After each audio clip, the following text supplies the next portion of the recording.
Ryan's office revenge. I knew I was finished the moment Logan Hayes called an emergency all-hands meeting at 9:05 a.m. on a Monday. That gray, drizzly Austin morning when the world felt like it was buffering, and I was sitting in my home office staring at a grid of faces on my monitor. Not even 5 minutes into Logan's strategy realignment presentation, and I could already see my professional obituary being drafted in real time. My name is Brandon Mitchell. I'm 49 years old, and I'd been TechFlow Dynamics' go-to systems architect for 12 years. What Logan didn't know was that he was about to trigger the biggest mistake of his corporate climbing career. Logan was broadcasting from our downtown Austin office, his background a carefully curated blur of glass walls and motivational posters. He was our new VP of Innovation, a title that sounded impressive until you realized his definition of innovation usually involved firing the people who actually built things. On screen, he looked like he'd stepped out of a business school catalog. His hair was perfectly styled, his blazer that aggressive shade of navy blue that screams, "I'm disrupting your industry," and he wore that permanent smirk of someone who thought an MBA counted as real-world experience. "Team," Logan said, his voice dripping with that artificial enthusiasm they teach in leadership boot camps. "We need to discuss strategic alignment for our forward-facing initiatives." He clicked to a new slide. The header read, "Synergy and Consolidation." Here we go, I thought. In my 12 years at TechFlow, I'd seen this dance before. New executive comes in, needs to make their mark, usually by dismantling whatever the previous team built. "Effective immediately," Logan continued. "We're implementing full-scale IP consolidation. All R&D prototypes, sandbox environments, and personal development projects must be logged in our central repository by end of day Friday. This includes complete source files, technical documentation, and origin timestamps. My office will be reviewing all assets for patent filing optimization." The silence on the call was deafening. I could see the other video squares blinking as people processed what they'd just heard. My junior developer, Megan Torres, who usually had an energy drink in hand at this hour, froze with the can halfway to her mouth. I didn't freeze, but I felt something cold settle in my stomach. For the past 16 months, I'd been working on something I called the Ghost Protocol, an AI-driven logistics optimization system that could predict supply chain disruptions before they happened. I built it on my own time, using my own equipment, with my own money. Weekends, holidays, late nights after my official work was done. It had saved TechFlow over $2.8 million in fuel costs during our pilot program, optimizing delivery routes across the entire Southwest region. And I did most of that work from this home office, wearing comfortable clothes and listening to classic rock, thinking about my dad who'd spent 30 years at IBM and never got the recognition he deserved. I wasn't going to make his mistake. But apparently, results mattered less than control. This policy, Logan added, his eyes gleaming with predatory intent, ensures TechFlow owns the complete narrative of our technological advancement. That was the kicker. This wasn't about collaboration or innovation. This was about theft. Corporate, paper trail cleaned theft. Logan wasn't asking us to share our work. He was demanding we hand over the keys to everything we'd built so he could slap his muscle on it. For a moment, I wondered if I was overreacting. Maybe this was just corporate restructuring. Maybe I was being paranoid. But then I remembered the stories from my Air Force days, young lieutenants taking credit for sergeants' innovations, claiming battlefield solutions as their own strategic insights. I'd sworn I'd never let that happen to me in civilian life. I unmuted myself. Logan. His eyes flicked to my video feed. He didn't look annoyed. He looked amused, like a cat watching a mouse try to negotiate. Yes, Brandon. I hope you're not going to push back on the consolidation requirement. I need clarification, I said, keeping my voice steady despite the anger building in my chest. Does this apply to projects developed outside work hours on personal hardware? He smiled that shark smile. Brandon, if you're developing solutions relevant to TechFlow's roadmap, we consider it within our scope. We pay for your expertise, not just your logged hours. The condescension in his voice made my jaw clench. This kid, and at 34 he was a kid compared to my experience, was talking to me like I didn't understand basic employment concepts. I'd been building systems when he was probably still figuring out college majors. Even if no company equipment, time, or team members were involved, I pressed. Logan laughed, a sound that made my skin crawl. Listen, if you don't like the new policies, you can always resign. We need team players here, not digital hoarders. Digital hoarders. The phrase hit me like a slap.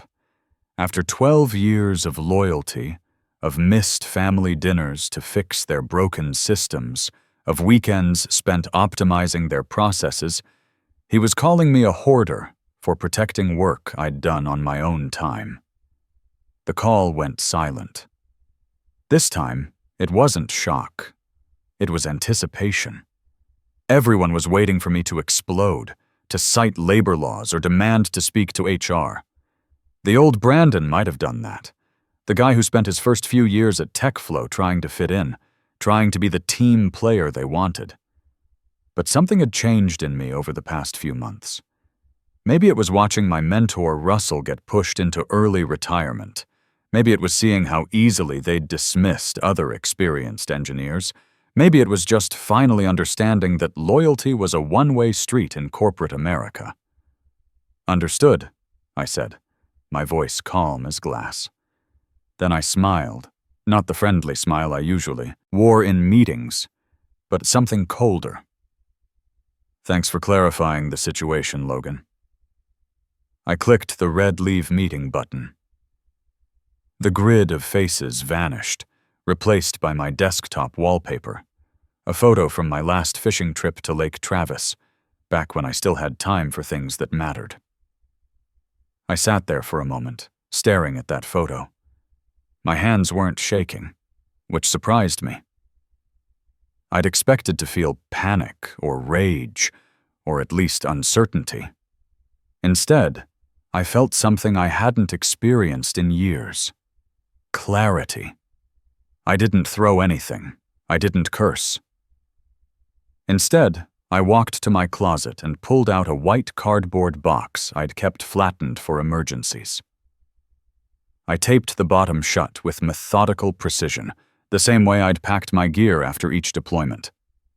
See, Logan made a crucial mistake. He assumed that because I was quiet, I was weak. He looked at me and saw a legacy employee, someone to be used and discarded when the corporate aesthetic changed. What he didn't see was the guy who'd spent 8 years in the Air Force working on logistics systems, the guy who understood that when someone tries to steal what you've built, you don't fight, you plan. And I'd been planning for a lot longer than Logan realized. Let me tell you about why I didn't lose my temper that morning. You have to understand the diner in Round Rock, about 16 months ago, long before Logan ever stepped foot in TechFlow. I was sitting in a booth at Mel's All Night, a 24-hour place that smelled of bacon grease and industrial coffee. It was 2:30 a.m. on a Saturday, and I'd been at TechFlow for 11 years at that point. I was the reliable one.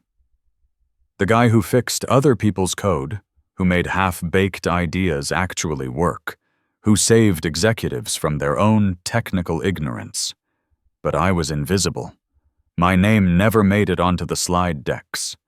My bonuses were always team-based, even when I'd carried the team through disasters that would have sunk other departments. I'd pitched a predictive routing system to my previous boss, Russell, months earlier. I told him we could use machine learning to anticipate supply chain disruptions based on weather patterns, traffic data, and historical delivery metrics. Too complicated, Brandon, Russell had said, patting my shoulder like I was an overeager kid. Sales can't sell algorithms. They need something flashy, something they can demo to investors. So they shelved it. But I didn't. That night at Mel's, with a half-eaten burger getting cold next to me, and a waitress named Nicole refilling my coffee without asking, I made a decision that would change everything. I stopped being just an employee. I became a builder. I opened my personal laptop, a machine that had never touched TechFlow's network, and started coding. I used open-source libraries I'd researched on my own time. I paid for my own cloud computing resources. I worked every weekend, every holiday, every night between 10 p.m. and 2 a.m. while my wife slept upstairs, thinking I was just catching up on work emails. The guilt of those missed family moments still eats at me sometimes. Sarah would ask why I was spending so much time in the office at home, and I'd tell her it was just regular work stuff. I couldn't explain that I was building something that might someday let me provide better for our future, give me the recognition I'd never gotten at TechFlow. I called it Ghost Protocol because it moved data so quietly that even our system administrators wouldn't notice it running alongside their regular processes. It wasn't just code. It was precision engineering built on everything I'd learned in the Air Force about logistics systems, how to move resources efficiently, how to anticipate problems before they happened, how to build redundancy into critical systems. The breakthrough came around month 8, when I figured out how to integrate real-time weather data with historical traffic patterns. The system could predict a delayed shipment in Houston 3 hours before the driver even knew there was a problem. It was like having a crystal ball for supply chain management. And now Logan Hayes, this 34-year-old MBA with 3 weeks of TechFlow experience, wanted to put his name on it and call it his innovation initiative. But here's what Logan didn't know. I'd been meeting once a month with Oliver King, a patent attorney who looked like he'd gone 10 rounds with corporate lawyers and won every fight. Oliver was a friend of my Air Force buddy, Scott, someone who understood what it meant to have your work stolen by people who'd never built anything themselves. We met at a coffee shop near the University of Texas, far from the prying eyes of the tech district. Oliver had reviewed every line of my code, every timestamp, every development log.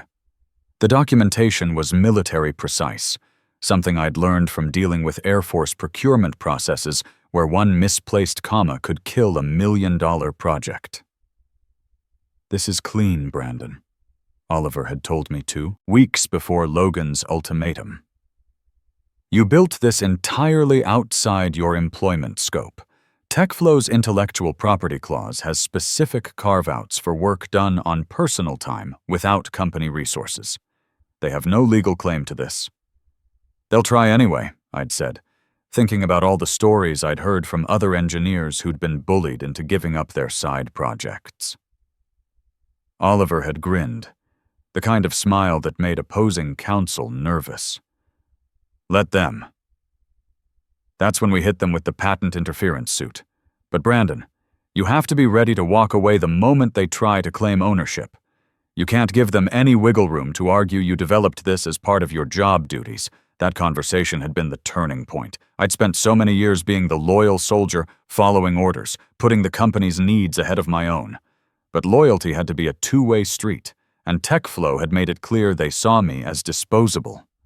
The irony wasn't lost on me. In the Air Force, we had a saying: "Proper preparation prevents poor performance." I'd been preparing for this moment without even realizing it. Every carefully documented timestamp, every receipt for cloud computing costs, every email I'd sent myself with development updates, it was all building toward this confrontation. Now, sitting in my home office after Logan's threat, I felt something I hadn't experienced since my military days. The calm that comes from knowing you've done your homework. Logan thought he was dealing with a pushover employee. He was actually dealing with someone who'd spent 16 months building the perfect legal trap.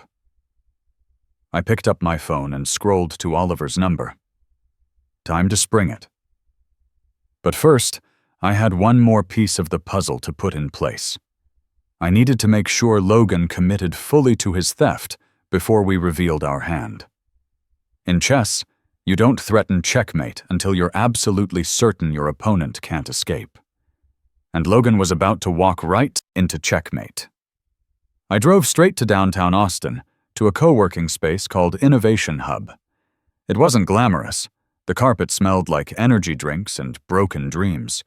But it had two things I needed: anonymity and a notary named Max, who didn't ask questions as long as the paperwork was in order.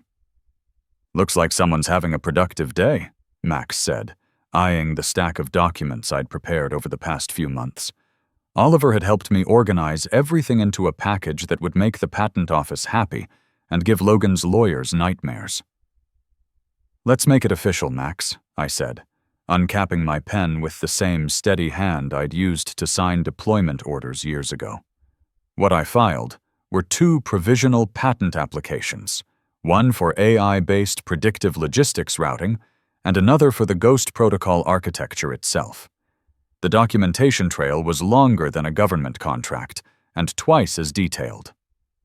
I had proof I'd built everything on my own time, using my own resources, entirely outside the scope of my TechFlow employment. But the real masterpiece was how Logan had played himself. In his rush to consolidate power and impress the board, he'd actually loosened TechFlow's claims on pre-existing intellectual property developed by employees outside active project mandates. The new policy he'd implemented was designed to grab future innovations, but it had accidentally created a loophole for past work. Oliver had spotted it immediately, like finding a crack in enemy fortifications. As I left Innovation Hub, my phone buzzed. A text from Megan. "Logan's asking where you went.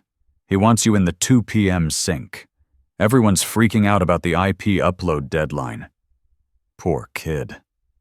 Megan was 25. Brilliant, and still believed that hard work and loyalty mattered in corporate America. She reminded me of myself 15 years ago, before I learned that being indispensable just made you a target for people who wanted to take credit for your indispensability. I didn't, reply to her text. Instead, I drove to Zilker Park, sat by the water, and called Oliver while watching dogs chase frisbees. Sometimes the most important business gets done in the most peaceful places. "It's done," I said when he picked up. "Filed and time-stamped," Oliver confirmed, and I could hear the satisfaction in his voice. "Now we wait. Let him run with it. Let him build the marketing campaign, schedule the demos, promise investors the moon. We need them to commit publicly before we spring the trap. How long do we wait? Until he presents it as his own work. The moment TechFlow tries to commercialize your technology under their banner, we have them for willful patent infringement. The damages go from theoretical to very, very real." I spent the next week in a strange kind of peace. I didn't check work email. Technically, I was still an employee until they processed my resignation, but I wasn't about to give them any ammunition. I worked on my classic Mustang in the garage, something I hadn't had time for in months. There's something therapeutic about rebuilding an engine when your professional life is falling apart. Both require patience, precision, and the understanding that some things can't be rushed. But I wasn't idle. I was gathering intelligence. Using my personal laptop, I monitored TechFlow's public code repositories and developer forums. Logan wasn't working alone. He'd brought some hotshot programmers from his previous company, and they were frantically trying to reverse engineer the Ghost Protocol from the fragments they could access. It was like watching amateur mechanics try to rebuild a jet engine with a wrench and good intentions. I found commit messages like, "Why is load balancer failing?" and routing logic broken need original developer notes. One particularly desperate entry read, "Can someone explain why the AI predictions are just returning random numbers now?" They weren't building. They were panicking. They had the shell of my system, but I'd designed the core components to authenticate against a master key that only I controlled. Without that key, they had a very expensive collection of empty functions that looked impressive, but did absolutely nothing useful. 3 days after my resignation became official, a courier delivered a certified letter to my house. Standard corporate intimidation tactics. A letter from Rachel, TechFlow's legal counsel, reminding me of my post-employment obligations. Attached was a handwritten note from Logan on company letterhead that made my blood pressure spike. "Brandon, your abrupt departure has created significant operational challenges. We require immediate cooperation in transitioning Ghost Protocol assets. Failure to provide system access will be considered breach of contract and theft of company property." The arrogance was breathtaking. Not only was he claiming ownership of work he'd never seen before joining TechFlow, but he was threatening me with theft charges for refusing to hand over my own creation. I didn't respond to Logan's note. Oliver had been clear about this. Let them dig their hole deeper. Instead, I had Oliver send our first warning shot. The cease and desist order landed in TechFlow's legal department at 7:42 a.m. on a Monday, delivered by process server to ensure there was no question about when they received it. The subject line read, "Immediate halt of infringing activity. Patent interference case, 2X 2024-891. 4 pages of legal precision, citing specific components of Logan's innovation initiative that directly matched my patent filings. Oliver had included screenshots of TechFlow's development commits and timestamp comparisons with my notarized submissions. It was like presenting a murder weapon with the killer's fingerprints still on it. By 10 a.m., my phone started ringing. Unknown number. I let it go to voicemail. Then it rang again and again. Finally, a text. "Brandon, pick up. We need to clear up this misunderstanding immediately. Logan." I waited 10 minutes, then called back on speaker while I organized my garage tools. Let him sweat a little. "This is Brandon." "Brandon!" Logan's voice was high, breathless. He was trying to sound friendly, but stress was fraying the edges. "Listen, we got this confusing letter from some lawyer. I think there's been a mix-up about patent ownership." "No mix-up, Logan," I said, wiping down a wrench with deliberate calm.